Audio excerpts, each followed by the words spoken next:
ভয়ে ভয়ে দিন কাটাচ্ছে বিশ্ব।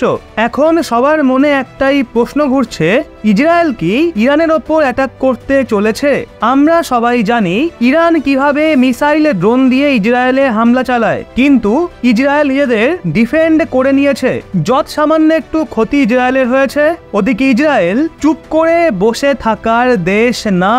ইসরায়েলের জবাব কিভাবে দেবে, আর এর প্রভাব কিভাবে অলরেডি গ্লোবাল মার্কেটে পড়া শুরুও হয়ে গেছে। পুরো প্যানিক ছড়িয়ে গেছে গোটা বিশ্বে। ম্যাক্সিমাম দেশের স্টক মার্কেট পুরো ডাউনে চলে গেছে। ক্রিপ্টো মার্কেটেও এর প্রভাব পড়েছে। এখন যদি ইসরায়েল পাল্টা জবাব দিতে গিয়ে ইরানের ওপর বড়সড় অ্যাটাক করে বসে, তাহলে সোনা থেকে শুরু করে তেল, স্টক, এই সবকিছুর ওপর মারাত্মক প্রভাব পড়তে চলেছে। এটা আমি না, বড় বড় এক্সপার্টরা বলছেন। ইসরায়েল ইরানে হামলা করলে ইরান আবার উল্টে ইসরায়েলে হামলা করার প্ল্যান করবে। এটা হতে হতে একটা সময়ে সেটা যুদ্ধের আকার ধারণ করবে, আর পুরো মিডল ইস্ট এতে ইনভলভ হয়ে যাবে। এখন ইসরায়েল ইরান কিভাবে ভাবছে, তারা কি পৃথিবীর মঙ্গলের জন্য এই ঝামেলাকে এখানেই থামিয়ে দেবে, নাকি বড়সড় যুদ্ধের শিকার আমরা আবার হতে চলেছি? অন্যান্য দেশের ব্যক্তিত্বরা সবাই ইরান ও ইসরায়েলকে ফোন করে বলছে, আপনারা দয়া করে এই ঝামেলাকে আর বাড়াবেন না, কূটনীতির রাস্তায় আসুন, আলোচনায় বসুন।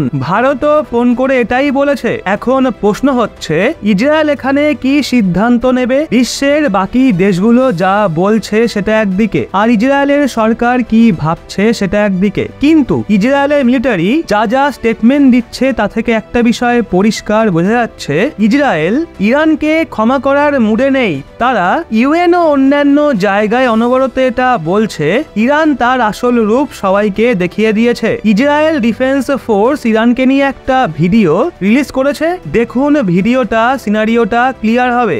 Who is the world's biggest sponsor of terrorism? Iran.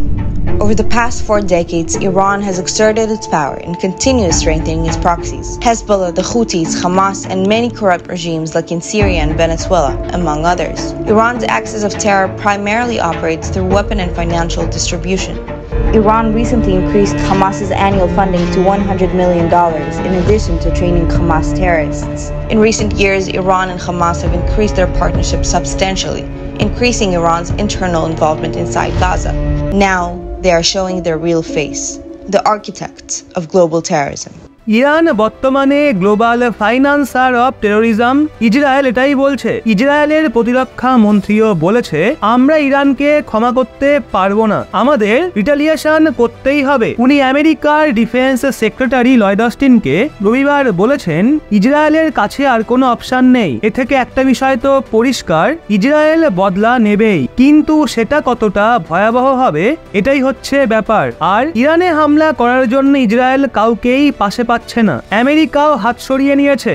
America বলেছে, আপনাদের রক্ষা করার সময় আমরা যতটা সম্ভব পেরেছি সাহায্য করেছি। ব্রিটেন, জর্ডান সবাই এগিয়ে এসেছিল। আমরা অনেক ড্রোন, মিসাইলকে ইন্টারসেপ্ট করেছি, কিন্তু অ্যাটাক করার মামলায় যদি আমরা ইনভলভ হই, তাহলে ওদিক দিয়ে রাশিয়াও ইনভলভ হবে। পুরো রিজিয়ন জুড়ে যুদ্ধ ছড়িয়ে যাবে, যার খুব খারাপ পরিণাম পৃথিবীকে ভোগ করতে হবে। এখন প্রশ্ন হচ্ছে, ইসরায়েল কি একা ইরানকে ট্যাকেল করতে পারবে? কেননা ইসরায়েল একটা ছোট্ট দেশ, যেখানে ইরান কয়েক গুণ বড় একটা দেশ। এখানে আমাদের ভারতীয়দের ওপর সবচাইতে বেশি যেটা প্রভাব পড়বে সেটা হলো তেলের। এই যুদ্ধ বাঁধলে তেলের দাম এমন বাড়বে যে ভারতের মধ্যবিত্তদের পকেটে আগুন লেগে যাবে, এবং সেটা এখন দেখতে পাওয়া যাবে না, দেখতে পাওয়া যাবে ভোটের পর। আর তেলের দাম বাড়লে ট্রান্সপোর্টেশন কস্ট বাড়বে, যার জন্য দ্রব্যমূল্যের দামও বাড়বে। ভারতের বেশিরভাগ মানুষই কিন্তু তেলের ওপর ডিপেন্ডেন্ট, আর আমরা রাশিয়ার থেকেও অত তেল পারচেস করতে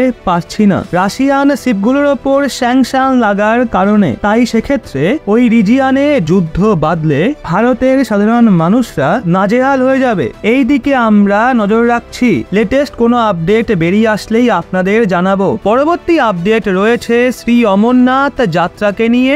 জম্মু কাশ্মীর অ্যাডমিনিস্ট্রেশন এই ঘোষণা করেছে যে এই বছর 2024-এ শ্রী অমরনাথ যাত্রা শুরু হবে 29শে জুন থেকে এবং শেষ হবে 19শে আগস্ট। এরই সাথে অমরনাথ যাত্রাকে নিয়ে যে অ্যাডভান্স রেজিস্ট্রেশন হয় সেটার জন্য আপনারা অ্যাপ্লাই করতে পারবেন 15ই এপ্রিল থেকে। আগের বছর 2023-এ প্রায় 4,50,000 পর্যটক অমরনাথ যাত্রা করেছিল। অবশ্য আপনাদের মধ্যে কারা অমরনাথ যাত্রা করেছেন সেটা কমেন্টে অবশ্যই জানান। নেক্সট আপডেট রয়েছে পাকিস্তান থেকে।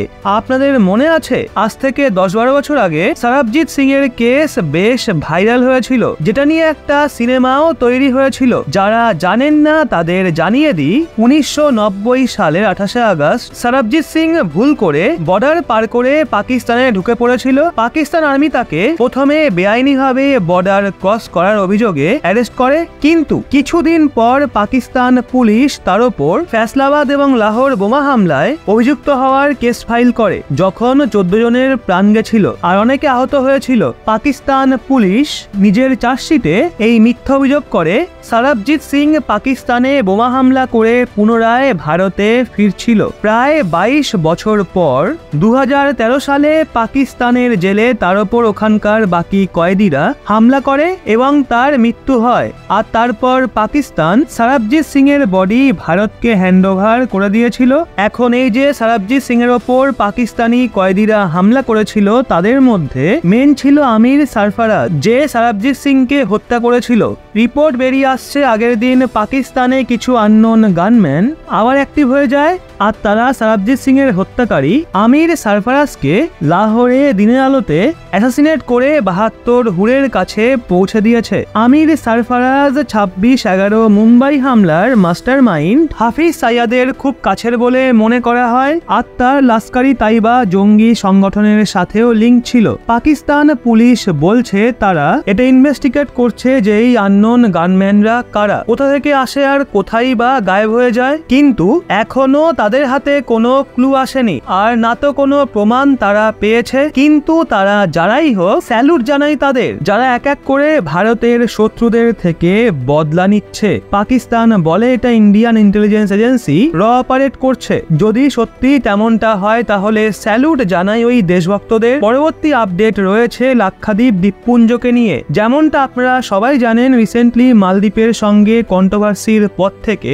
ইন্ডিয়ান টুরিস্ট মালদ্বীপকে অ্যাভয়েড করে লাক্ষাদ্বীপ আইল্যান্ডের দিকে তাকাচ্ছে। এর জন্য এইচডিএফসি ব্যাংক লাক্ষাদ্বীপ দ্বীপপুঞ্জের ওপর নিজের প্রথম ব্রাঞ্চ খুলে দিয়েছে। এইচডিএফসি ব্যাংক বলছে লাক্ষাদ্বীপ তাদের জন্য ভীষণই গুরুত্বপূর্ণ ডেস্টিনেশন। এর জন্য ওখানকার লোকাল এবং ওখানে আসা টুরিস্টদের ব্যাংকিং নিডের জন্য তারা ওখানে ওই ব্রাঞ্চ খুলেছে। 2011 সালের সেন্সাস অনুযায়ী লাক্ষাদ্বীপ দ্বীপপুঞ্জে মাত্র 64,000 মানুষ থাকে, যারা 10টা ভিন্ন ভিন্ন দ্বীপপুঞ্জে ছড়িয়ে রয়েছে। সেক্ষেত্রে ওখানে সুযোগ সুবিধা অনেক কম ছিল, কিন্তু এখন ভারত সরকার লাক্ষাদ্বীপ দ্বীপপুঞ্জকে মালদ্বীপের মতোই একটা প্রিমিয়াম টুরিস্ট ডেস্টিনেশন বানানোর চেষ্টা করছে। অনেক private company, hotel chain, tour and travels companies, food chains, malls, তারা সবাই ধীরে ধীরে লাক্ষাদ্বীপ দ্বীপপুঞ্জে নিজের ইউনিট খুলছে যাতে টুরিস্টের প্রয়োজনীয়তাকে মেটানো যায়। তো বন্ধুরা, এই সম্পূর্ণ বিষয়টা নিয়ে আপনাদের কি মতামত সেটা কমেন্টে অবশ্যই জানান। আর এরকমই লেটেস্ট ইনফরমেটিভ ভিডিও পেতে চোখ রাখুন রহস্য বাংলার পর্দায়।